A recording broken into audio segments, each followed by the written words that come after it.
I saw a trending post on a werewolf forum, how to get your mate to break the bond with you. The poster said he was going to lie to his mate about going on a wilderness trial, but he was really planning to run off with his true love. I silently scoffed. What a shameless scumbag. But the next day, my alpha mate came home, smelling of another she-wolf. For the future of our pack, I have to go on a lone wolf trial in the wilderness, he said. We should temporarily break our mate bond. I looked at his phony face and nodded calmly. Okay. Whatever you say. We'll break the bond tomorrow.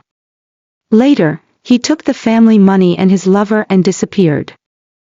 But with his parents' support, I became an executive at the family company.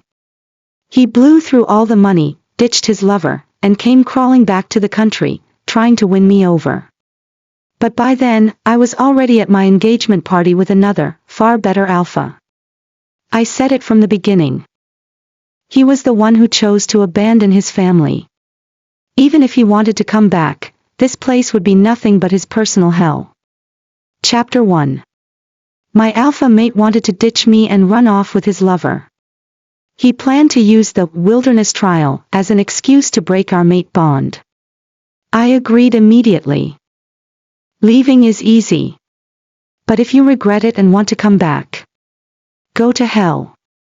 It was midnight, and on the anonymous board of the werewolf forum, a post was blowing up. The title practically burned my eyes.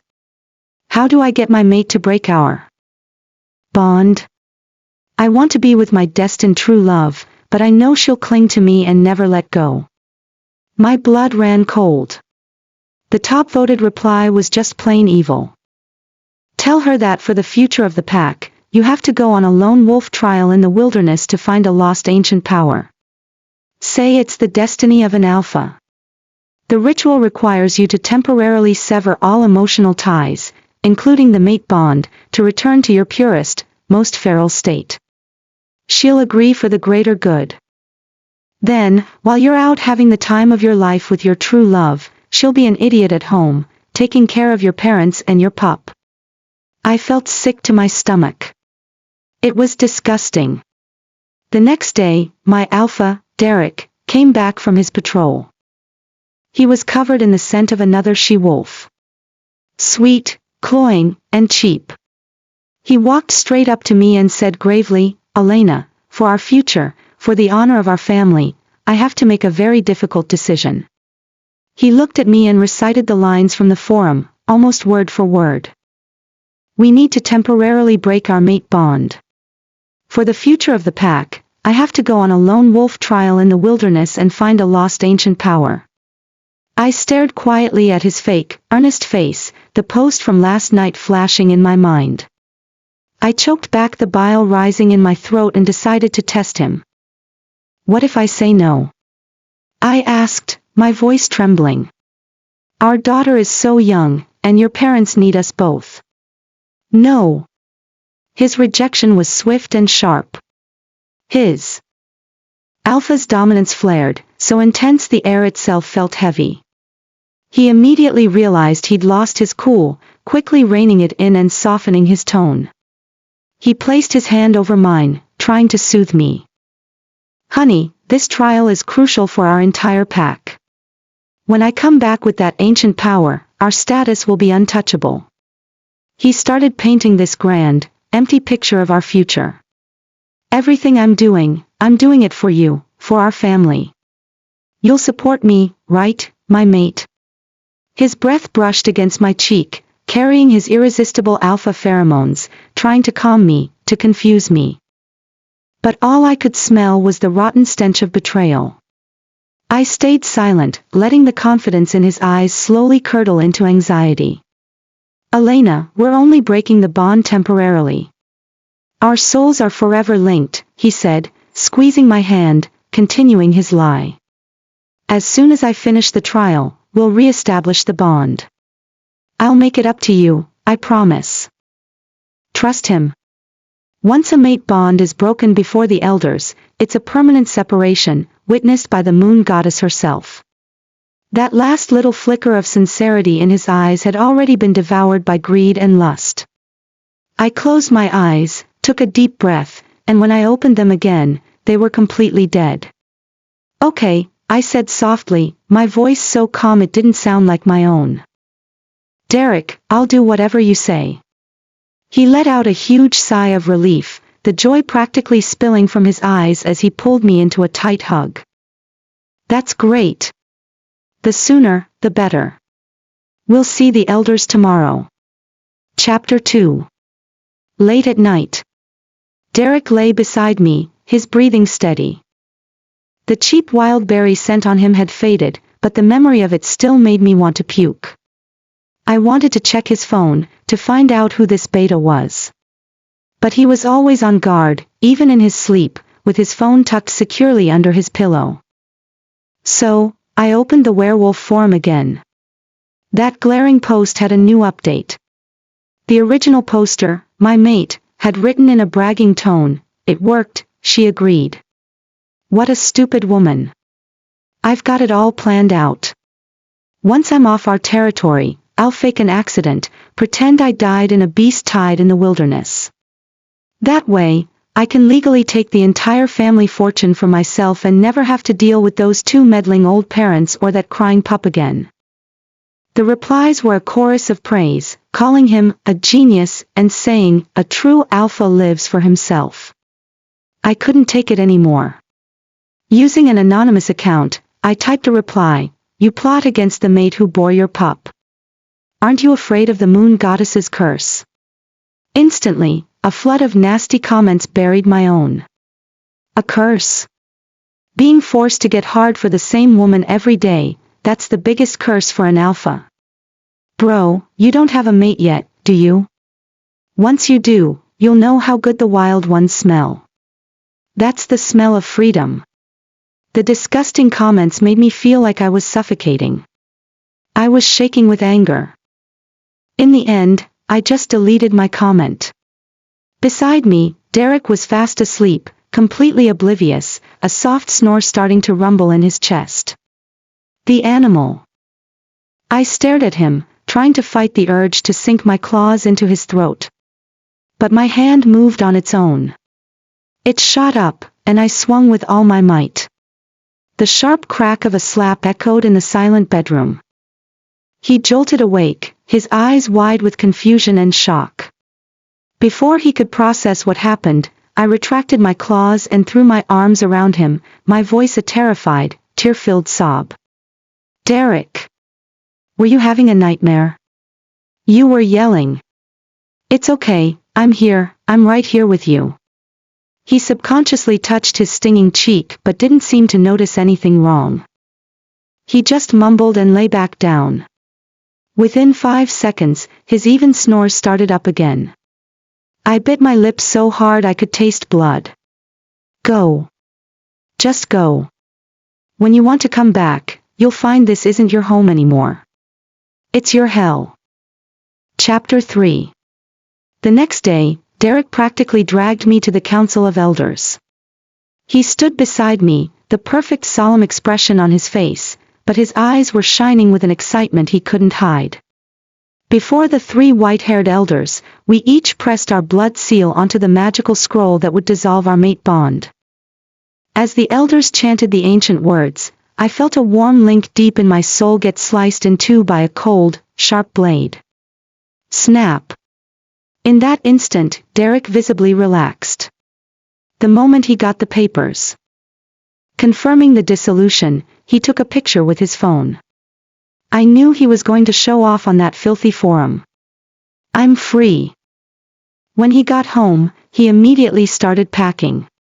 His story for his parents and our daughter was the same noble lie about his trial. Every wolf in the pack was fooled. My daughter, caught up in his lies, even told me, "Mommy, I admire Daddy so much. He's a truly great alpha. I want to be with an alpha just like him someday." I smiled. My daughter was still so young. But that was fine. I would teach her, step by step, how to deal with male wolves who betray their families. As Derek was leaving, he gave me one last hug at the door, the grin on his face finally breaking through. "Darling, take care of Mom and Dad for me while I'm gone," he whispered, like he was giving final instructions. "When I get back, I'll give you the best life imaginable." I waved a long, sad goodbye, watching until his back disappeared down the forest path. The second I turned around, the grief on my face vanished without a trace. I went back to our room and found that, just as I expected, he had taken our joint black card, which held $300,000 of family funds. He thought that was all of our liquid assets. I didn't even think about chasing him. I felt nothing at all. That card held only a fraction of the money I'd saved up over the years. As the alpha's son, Derek had a large income, and before he betrayed me, he used to give it all to me. But I always had a backup plan. For daily expenses, if I spent $2,000, I'd file for $5,000. If I spent $5,000, I'd claim $10,000. Some of the extra money went into the card he knew about, to keep him off his guard. The rest, I quietly invested. I invested in the paintings of several dying werewolf artists, their work filled with the wild, brilliant energy of life's final moments. Now, those artists have passed on, and the value of their work has skyrocketed 100-fold.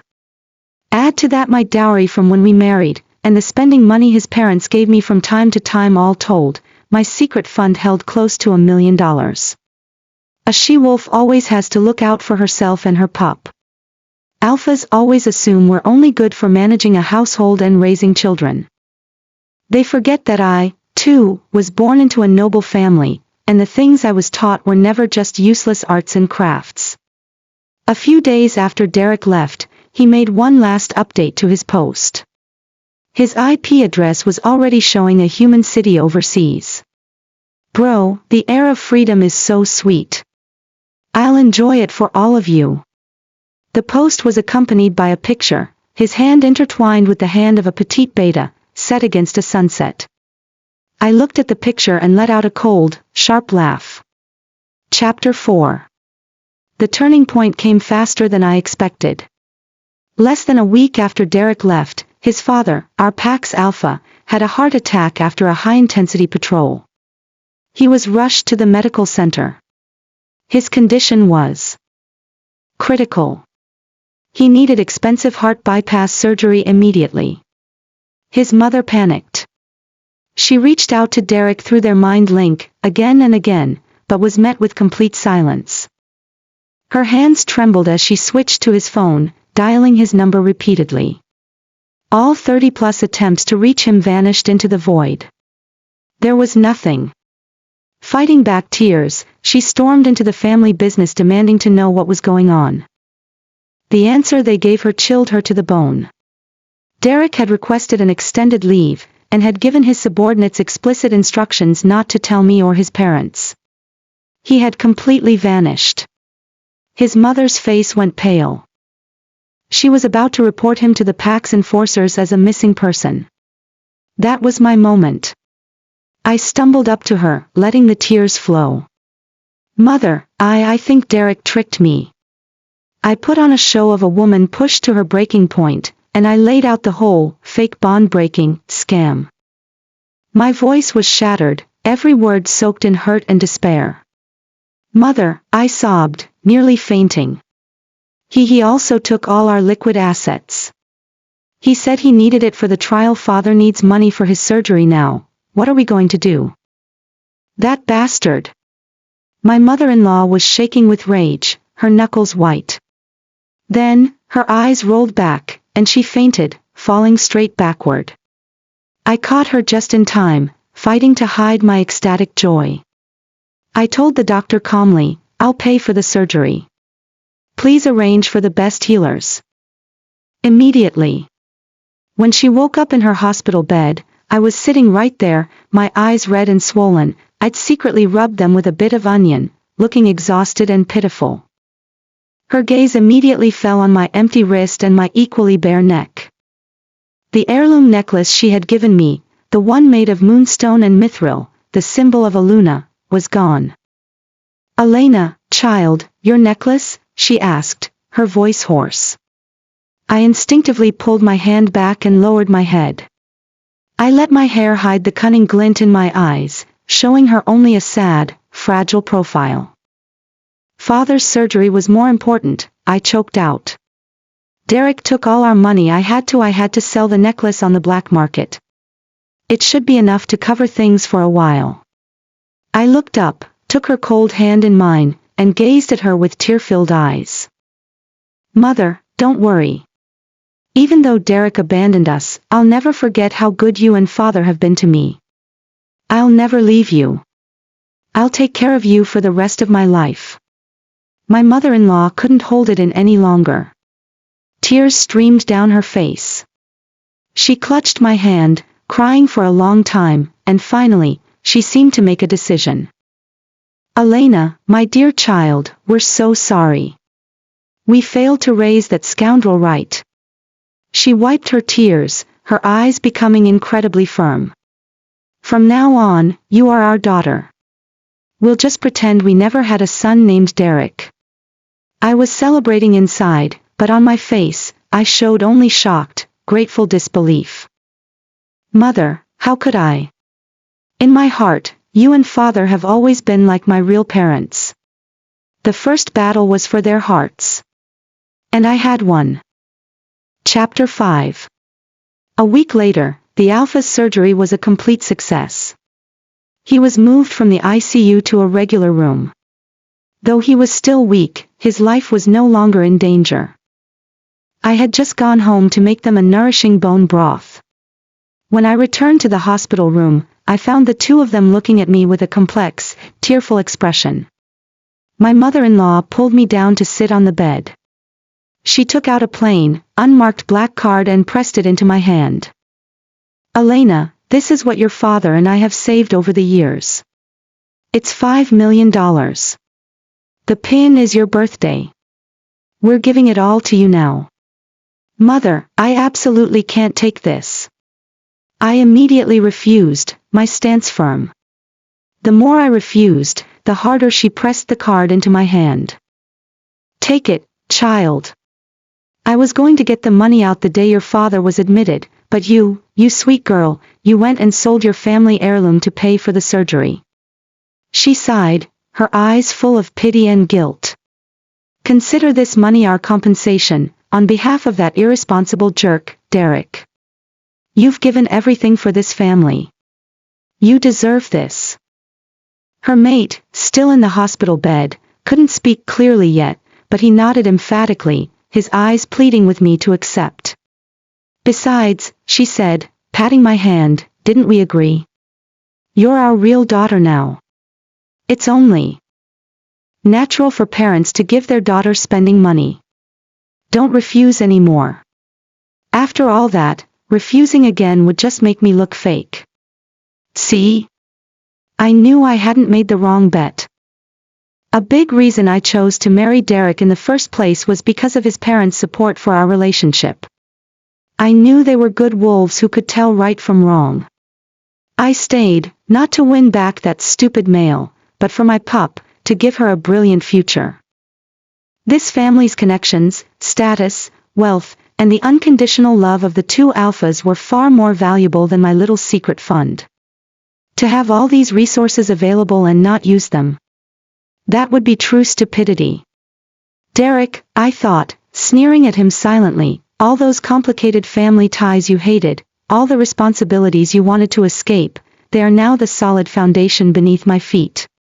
And you? You're nothing. I clutched the black card in my hand, mocking him in my mind. Chapter 6. 3 years passed in a blur. This family had completely forgotten Derek ever existed. Without him, everything was better.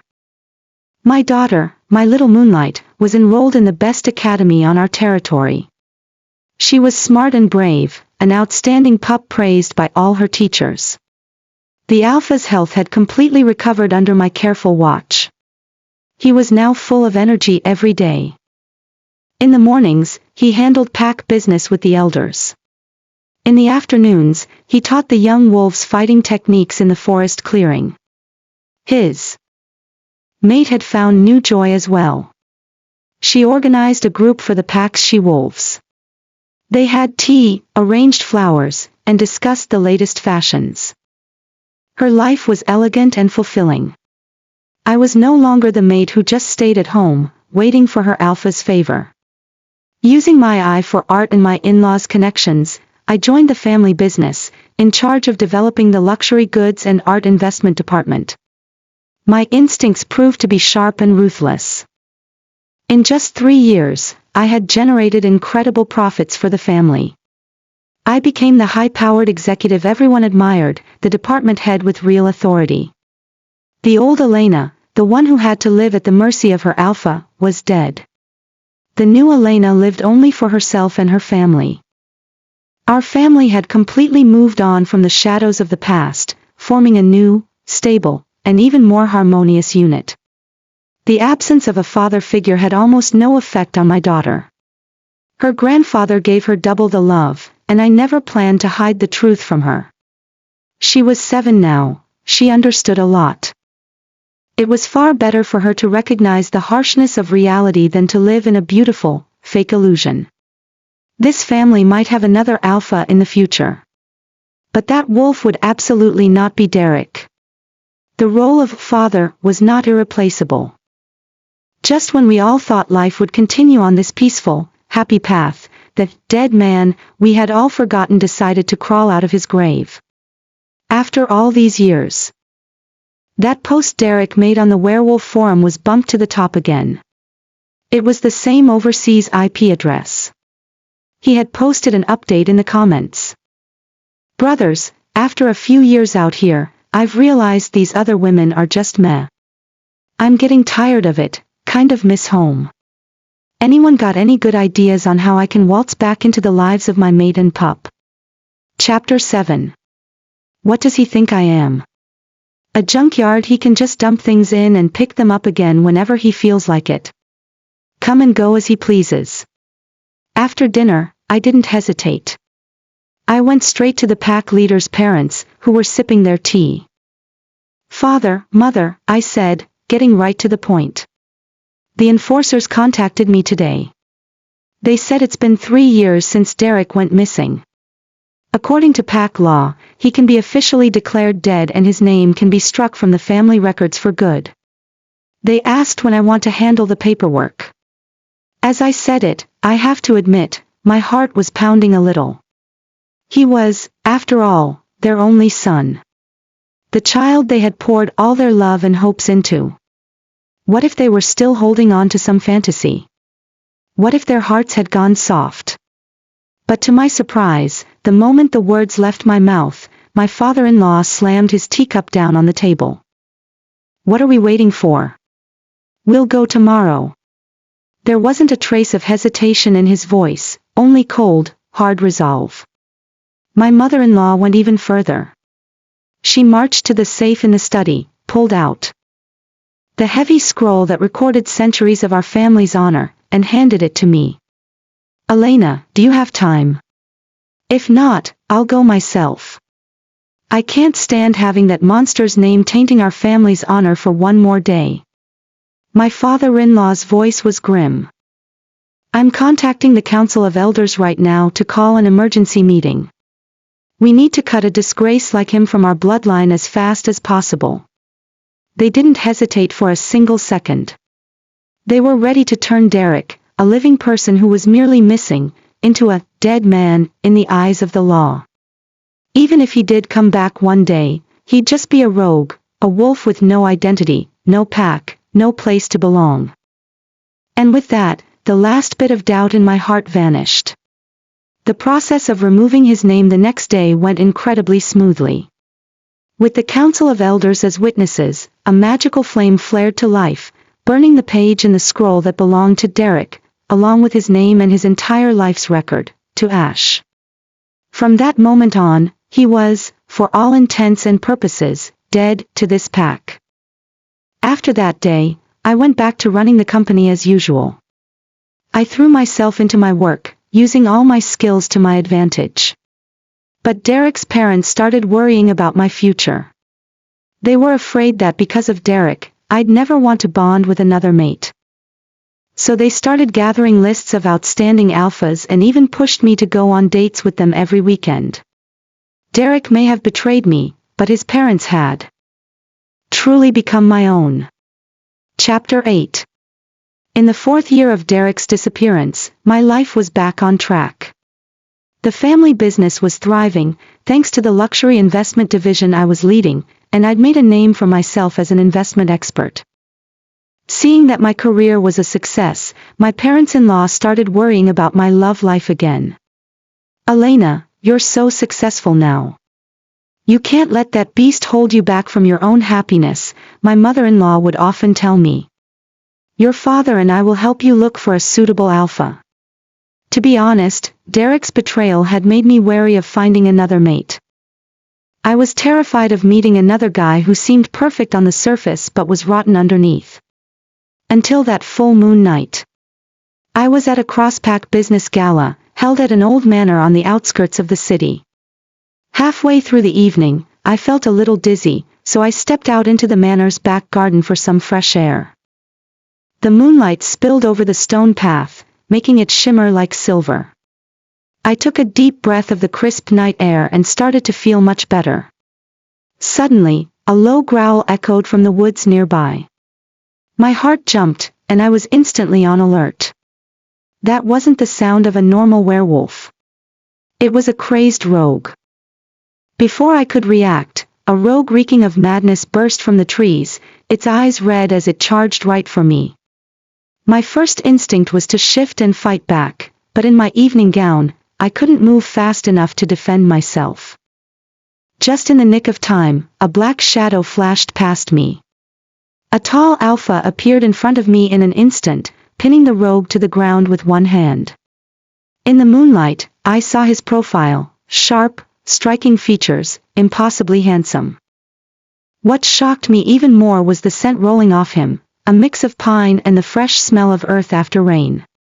It calmed the most primal part of my wolf, making me feel completely safe. It was a feeling like I'd found where I was meant to be. "Are you all right?" he asked, turning to me with concern in his deep, magnetic voice.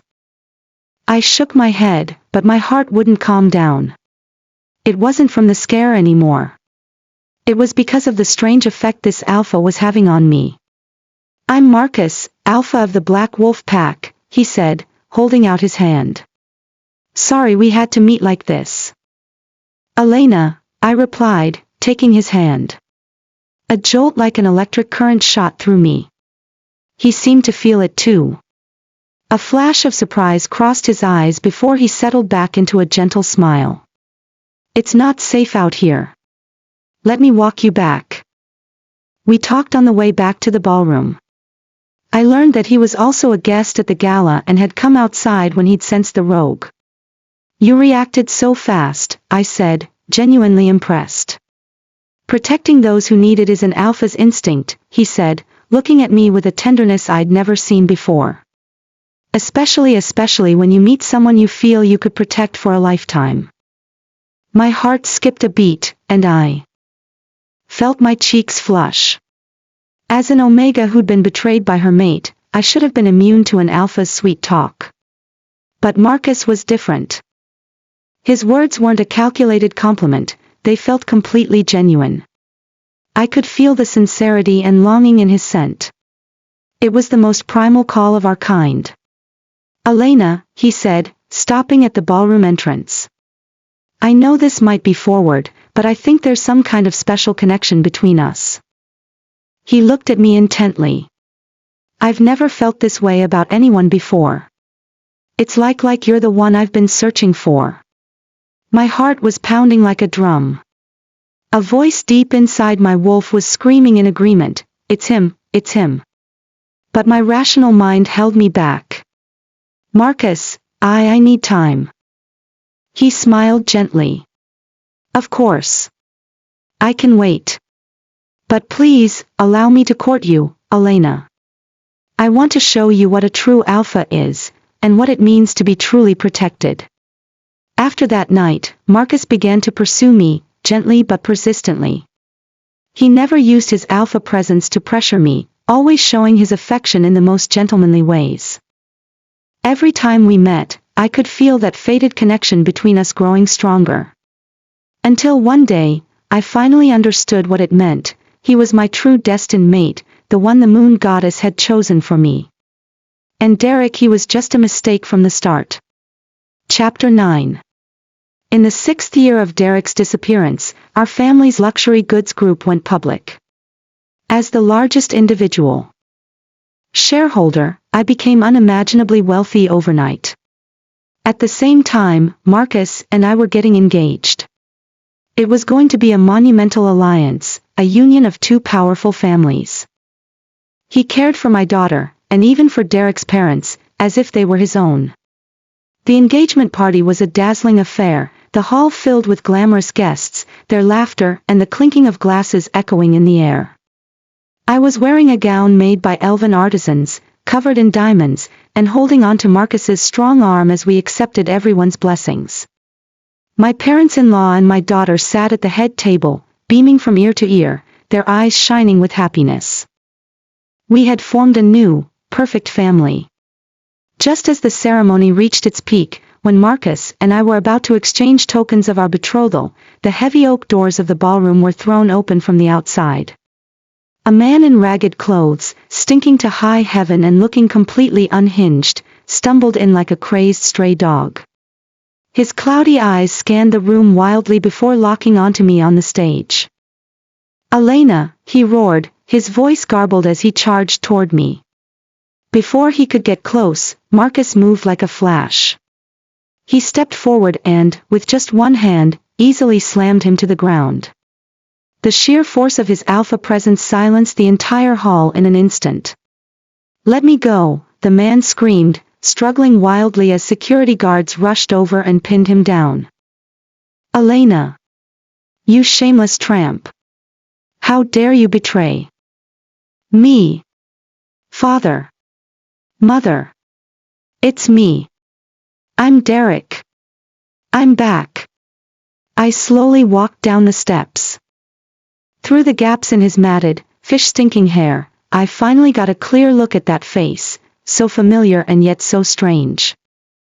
It really was Derek. A small laugh escaped my lips, my face a mask of pure disgust. I took 2 elegant steps back. "Aren't you supposed to be dead?" "I'm not dead. You're the one who's dead to me." Derek's eyes were bloodshot with rage and jealousy, like a cornered beast. "Elena, you venomous snake. You took over my family's assets while I was gone, and now you dare to get with another man. You cheating slut!" A sharp, clear smack cut off his filthy tirade. My mother-in-law had walked right up to him. Her hand was raised high, her eyes burning with fury. "Mother?" Derek mumbled, clutching his stinging cheek, completely stunned. "I'm your son. This woman betrayed me, why are you hitting me?" "Shut your mouth." She slapped him again, even harder. "My son died a long time ago. You're just some imposter who dared to use his name. Security! Drag him out of here." "Mother! It's really me. I'm not dead." Derek thrashed and screamed. "Has this woman brainwashed you? I'm alive and well, how could I be dead?" This time, it wasn't a slap that met him. It was my father-in-law's cane, the one made of 100-year-old ash wood, a symbol of the family's authority. It whistled through the air and struck Derek hard behind the knees. With a sickening thud, Derek's legs gave out, and he crashed to his knees on the hard marble floor. Everyone in the room winced at the sound of his kneecaps cracking. "You're not dead," my father-in-law's voice was colder than a Siberian wind. "When I was lying on my deathbed in the medical center, where were you? Why did you use a pathetic lie to trick Elena into breaking the sacred mate bond? And why did you steal the family's savings and abandon us and your own child?" Each question was like a hammer blow to Derek's chest, knocking the air out of him. His face went pale, and he hung his head in shame, unable to say a single word in his defense. "Pathetic." My father-in-law swung the cane one last time, hitting him so hard across the back that everyone heard the wood splinter. Our family has no place for a heartless, ungrateful animal like you. Get out. Don't dirty the carpets. Derek's eyes widened in disbelief. He knelt there, looking up at each of us. Father, Mother, what kind of spell has this woman put you under? I'm your son. Your only bloodline. You're kicking me out for a woman who isn't even related to you by blood. Just wait until you're too old to walk. Let's see who takes care of you then. My mother-in-law spat right in his face. Count on you. Your father and I would rather jump off a cliff right now. It would be a quicker end. Chapter 10. In the end, on his own parents' orders, Derek was dragged out by security like a dead dog. As they hauled him away, he pointed a finger at me from across the hall. Screaming curses.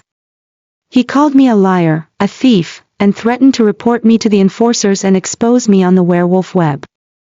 I just stood beside Marcus, arms crossed, watching him with a cold stare, as if he were nothing more than a pathetic clown. After that little interruption at the engagement party, it took a while for my parents-in-law to catch their breath. They turned to me, their faces full of apology. Elena, dear, don't listen to a word that worthless creature says. In our hearts, he died a long time ago. Now, you are our only daughter. My daughter ran over and made a little fist, pouting playfully. Mommy, I'll protect you. If that bad man comes back, I'll get Uncle Marcus to beat him up for you. Marcus looked at us all, full of regret. Father, Mother, Elena, this is my fault. I thought since it was just the engagement party, we didn't need the highest level of security. That's how someone like him got in. I promise, on our wedding day, nothing like this will ever happen again. My whole family was on high alert, treating Derek like public enemy number one. I didn't take his threats seriously. A rogue who's been struck from the pack registry doesn't even have the right to file a complaint with the enforcers. A few days later, I was at the office. During our lunch break, a coworker was laughing as she shared the latest gossip. Hey, did you guys see the werewolf live stream last night? This lawyer's stream was on fire. Some guy called in, crying his eyes out, saying he wanted to sue his mate for stealing his family's fortune. But then the lawyer starts asking questions, and it turns out the guy tricked his mate into a fake bond breaking so he could run off with his side piece. Now he heard his family's company went public, so he came crawling back for a piece of the pie, only to find out his mate is about to marry someone else and his own parents have disowned him. It's the drama of the year. Like, my Alpha X faked his death and came back to find I'd moved on with his parents on my side. It's crazier than fiction, I was dying. The whole office erupted in laughter. A thought clicked in my head. Wasn't that my story? I followed the link my coworker posted in the group chat. Sure enough, the man crying his eyes out on the live stream, getting roasted by the entire internet, was Derek. Chapter 11. Derek's attempt to get help online backfired, and he became a laughingstock among all the packs. He must have hit rock bottom. That evening, just as I was leaving the office, he darted out from the shadows. Elena, he said, grabbing my arm. His eyes were a complicated mix of emotions. We need to talk. I glanced at the curious stares from my coworkers. I had no desire for my family's dirty laundry to become office gossip. I shook his hand off. This isn't the place, I said coldly. I found a coffee shop nearby. It just so happened to be across the street from the enforcer's headquarters. The owner was a friend of Marcus's, a retired alpha from the special forces. It wasn't that I was afraid of Derek. I just didn't want any trouble. The second we walked in, Derek saw the heavily guarded building across the street with the enforcer's flag flying high. The color drained from his face. I don't think we have anything to talk about, I said, sitting down and getting straight to it. We broke our mate bond. I have a new alpha now. Derek, to me, you're a stranger. But we had a deal. He shot up from his seat, his eyes red and his voice a hoarse whisper. You said we'd still be mates even if we broke the bond. You said we'd reconnect when I came back. How could you let another alpha mark you? His eyes were fixed on my neck. There, a fresh mate mark from Marcus, a symbol of his claim, glowed softly under the lights. I instinctively touched the marked skin. It was an extension of Marcus's strength, my safe harbor, and my silent declaration. Derek, you and I both know who betrayed who first. You were gone for 6 years. You abandoned your aging parents, you abandoned me and our newborn daughter. Don't you feel even a little bit of guilt? He squared his jaw, trying to argue. Elena, I didn't mean to lose contact. I had an accident, I was in a coma for a long time. There were reasons. I went on that trial in the wilds for our family, I was tired of hearing his old excuses. I opened my phone. I laid out the screenshots from that old forum post, one by one. I'm in love with another. Omega. How can I break up with my mate without him knowing? Once I'm out of the country, I'll fake my death. Enough, he snarled, a mix of shock and anger on his face as he swiped my phone away. How did you know about that? Chapter 12. If you don't want anyone to know, don't do it in the first place. I looked down on him, my gaze as cold as a poisoned blade. You should have thought of this day back when you were so pleased with yourself for being clever enough to abandon us. Now that you're done playing around and can't make it on your own, you suddenly remember me. I curled my lip into a sneer. What makes you think we would all just wait for you? Derek, take a good long look in the mirror. Look at the pathetic mess you are now. Do you really think you're worthy? Every word I said was a sharp knife, stripping away the last shreds of his pathetic pride. Without warning, he dropped to his knees in front of me, blocking my path with his arms. Elena, I was wrong, I was so wrong, he sobbed, a pathetic coward who had lost all his dignity. I lost my mind back then, I was a beast. Please, I'm begging you, just give me one more chance. He was crying miserably. My parents don't want me, my daughter doesn't know me, I have nothing left. You're all I have, Elena. His pleas made my stomach turn. I couldn't help it. I covered my mouth and gagged. In that single instant, Derek's expression changed. The pleading and regret vanished, replaced by a crazed, twisted glint. In his eye. He shot up from the floor like a provoked animal and grabbed my shoulders, his grip like steel. What was that? Elena, are you pregnant? His voice was sharp and piercing. You're pregnant with that bastard's pup. Betraying me is one thing, but you dare to carry another man's child. A sharp pain shot through my shoulders. I didn't hesitate. I lifted my leg and slammed my high-heeled shoe into his shin. Get off me. This has nothing to do with you. The next second, his eyes blazed with fury. His nails turned black and sharp, like 10 small daggers. He roared, completely out of his mind, and lunged at my stomach. Elena. You made me lose everything, and now you're pregnant with some other man's bastard. A slut like you doesn't deserve to live. Go to hell. I didn't flinch. I just grabbed the cup of scalding coffee from the table and threw it right in his face. As he screamed in pain, his vision blurred, the coffee shop owner, that retired Alpha Special Forces soldier, shot out from behind the counter like a panther. He delivered a clean, flying kick straight to Derek's chest, sending him flying. Derek landed in a heap on the floor, dazed.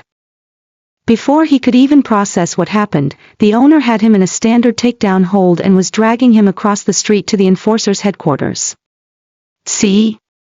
I told you it was a good idea to be close to the enforcers.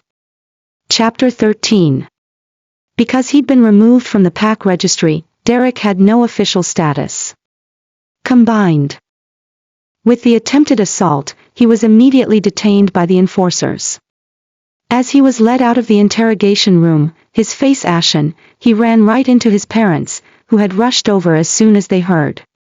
His mother didn't say a word. She just marched up and gave him several hard slaps across the face. His father used his cane like a whip, hitting Derek so much he spun in place like a top.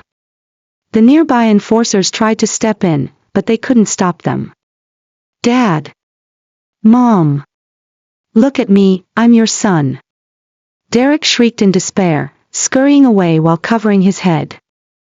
His father, a man who had been a perfect gentleman his entire life, hawked and spat right on him. "I have no son as disgusting as you." His mother pulled the official certificate of removal, signed by the Council of Elders, from her handbag and shoved it in Derek's face. "Read it and weep. My son died years ago." Derek stared at the paper that declared his own death. The last bit of strength drained out of him, and he collapsed to the floor, burying his head in his hands and sobbing. "How did it come to this? How? I felt nothing. I almost wanted to laugh. You brought this on yourself. Who else is there to blame?" Ignoring his hysterical crying, I took Marcus's arm and led my shaken parents-in-law out of the building. That night, my mother-in-law, still worried, sat down to chat with me. She said she wanted to buy a massive life insurance policy and name me as the beneficiary. Just in case that good-for-nothing causes any more trouble and gives me a heart attack, she sighed. "At least I can leave a little more for you and the kids." She sighed again. "It's just that your father had that big surgery, and the insurance companies won't cover him anymore." Useless old man. Otherwise, we could have gotten 2 policies. I wrapped my arm around hers and comforted her. "Mom, don't worry. I'll take care of this. You and Dad just relax and enjoy your retirement.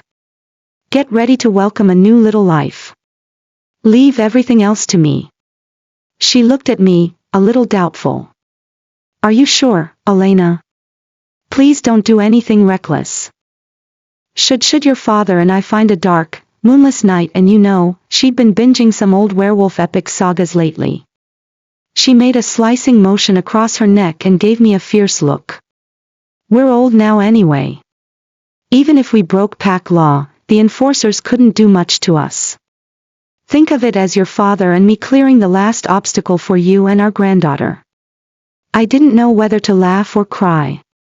I made a mental note to delete those bloody soap opera apps from her phone later. Chapter 14. When I said I would handle it, I wasn't just trying to comfort my mother-in-law. From the first day I saw Derek again, I had hired the best private investigator in the galaxy to look into everything he'd been up to while he was away. A few days later, a detailed report landed in my encrypted inbox. It turned out that Derek's little fling from back then, that Omega named Lily, wasn't an intern at all. She was a corporate spy from a rival family.